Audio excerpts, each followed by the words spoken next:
Whose stories get told on Remembrance Day, and who is left waiting in the wings in silence?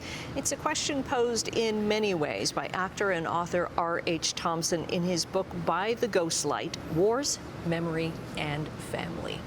And he joins us again. We talked last year about this book, and it was so haunting to me that I'm like, we've got to have you back on Remembrance Day, because it's all about the people who, you know, we hear stories on the battlefield or stories in the hospital, but not stories of the average people at home. What were they doing in the war? And this is your family's story. It is my family's stories, but I mean them as a trigger for you to look into your family stories, and you look in your family stories, because we've all got stories back there. And whether you ask your grandfather, your great-grandmother, or you should ask, because the stories sit there, right? They're in the family history. So I kind of use my stories to say, here's a path, come down here. And what comes out, I mean, the stories about the women, because we talk about war and it's the men and this, and well, what about the women? The story about the women are astounding. So go digging. Yes, and sometimes it's you know, it's not necessarily the work that they were doing, but the anguish that they were feeling, and the not knowing. It is, you know, the Silver Cross mother this year is Maureen Anderson, I think. And she lost 2 sons in the Canadian Forces through PTSD, not on the battlefield. So there is a story of a woman whose both sons died because of war, not in the war, but afterwards. And those burdens are carried. And we just have to acknowledge them. We have to recognize them, look at them, acknowledge them, and try to build them in the fabric of how you remember. Right.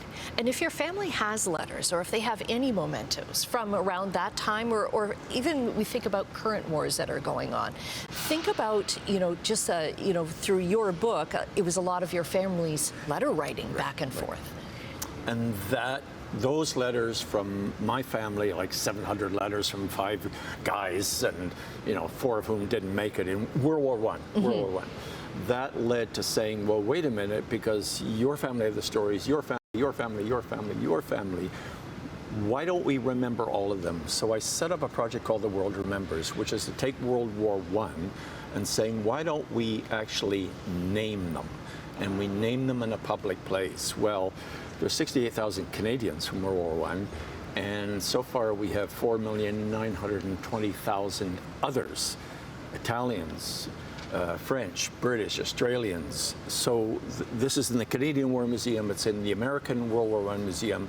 We're going to put it in France, the Vimy Monument, where if I'm an Italian-Canadian kid and I go, my great-grandfather didn't die, you go to our display and they can look up their name and look for their great-grandfather or great-great-grandfather. It's a personal connection. So either through the letters of your family, or it's the personal connection of what were their names, and acknowledge them. Right. And also just asking family members, what did you do during that time of conflict, and any conflict? Ask the questions, because often a veteran, well, a combat veteran will often be quiet. They don't want to talk about it. But at some point, you got to say it's time. Okay. It's time to open up, because your kids need to go. We have run out of time, but people have to read this book, By the Ghostlight: Wars, Memory, and Families by R.H. Thomson. It has stuck with me, and I hope it sticks with you as well. It's an excellent book.